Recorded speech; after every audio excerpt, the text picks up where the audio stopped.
Robert Harrison had built his fortune in commercial real estate over 30 years. Now, at 58, he lived alone in a spacious home filled with copper cookware and warm wood cabinets.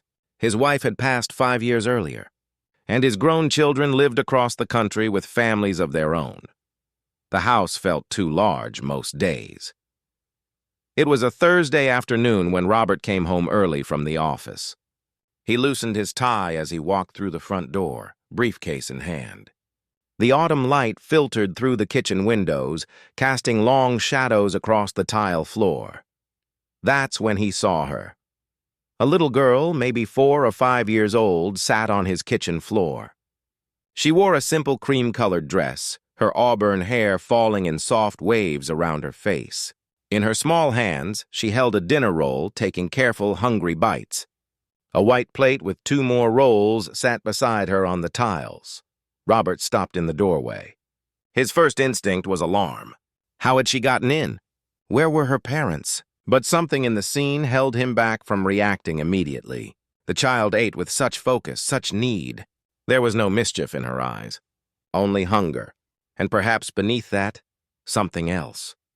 Loneliness. She looked up and saw him.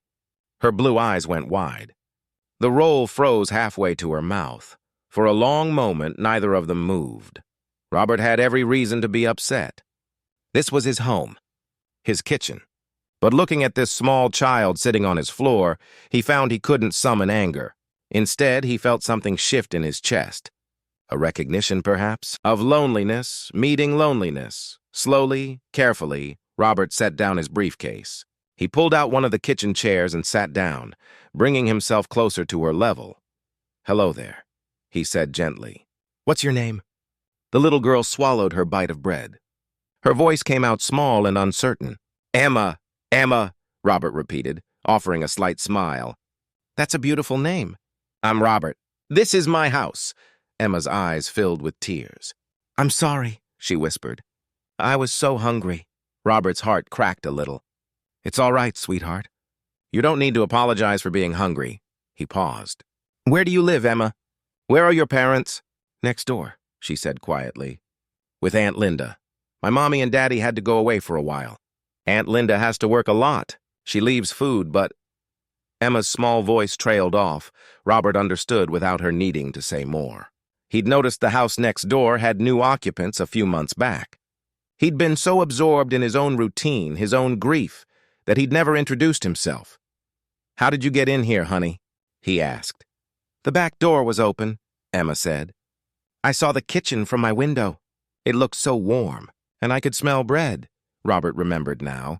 He'd stepped out to the garden that morning and must not have latched the door properly. He stood slowly, so as not to startle her. "Well, if you were hungry, Emma, we should probably get you something more than just rolls. How about some soup? And maybe some cookies?" Emma's eyes widened with hope and disbelief. "Really?" "Really," Robert said. "But first, let's call your Aunt Linda and let her know you're safe. I imagine she might be worried." As it turned out, Aunt Linda was frantic. She'd come home from her shift at the hospital to find Emma missing. Robert spoke to her calmly, assuring her that Emma was safe, that everything was fine. When Linda rushed over 10 minutes later, apologizing profusely, Robert saw a woman stretched thin by circumstance. Dark circles under her eyes, scrubs still on from her shift, the weight of sudden responsibility on her shoulders. "I'm so sorry," Linda kept saying. "I'm a nurse. I work long shifts, and the neighbor who usually watches her got sick. I left sandwich supplies, but Emma must have... I never thought..." "Please," Robert interrupted gently. "Don't apologize. These things happen." Emma was hungry. She came to where she smelled food. That's perfectly natural. He watched Emma cling to her aunt's hand. Then he made a decision, one that surprised even himself. "Linda, if I may, if you ever need someone to look after Emma for a few hours, I'd be happy to help. I'm home most afternoons now. I've cut back my hours at work. And to be honest..."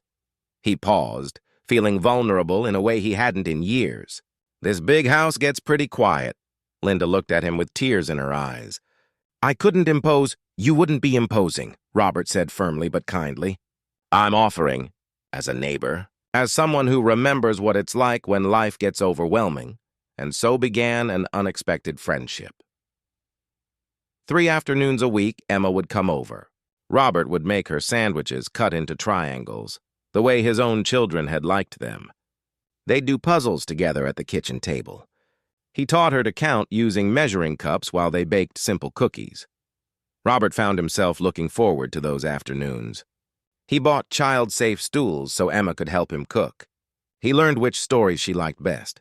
He discovered that her favorite thing was when he let her arrange flowers in vases, her small hands carefully placing each stem.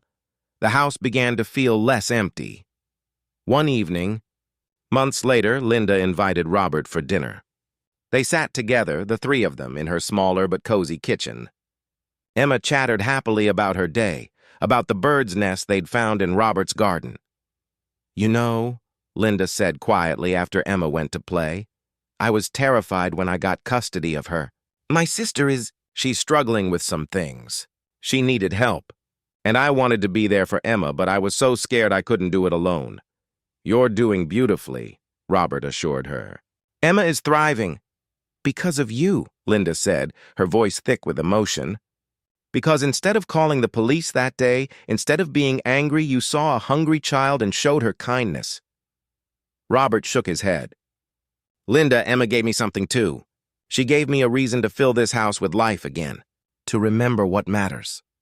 He looked through the doorway at Emma, playing contentedly with wooden blocks on the living room floor. "My wife used to say that we're all just looking for our people," Robert continued. "The ones who see us, who need us and let us need them. I'd forgotten that after she died. I'd forgotten how to let people in." He smiled, feeling more at peace than he had in years. "That little girl sitting on my kitchen floor, stealing bread because she was hungry, she reminded me. She reminded me that the best things in life come when we respond to need with kindness, when we open our doors instead of closing them." Linda reached across the table and squeezed his hand. No more words were needed. Outside, the autumn evening settled softly over the neighborhood. In one house, a little girl played, safe and fed and loved. In the warm kitchen that had once felt so empty, the scent of dinner lingered. The copper pots gleamed on their shelves, and Robert Harrison, who had built a fortune but nearly forgotten how to build a life, finally understood. Home isn't about the size of your house or the things you fill it with.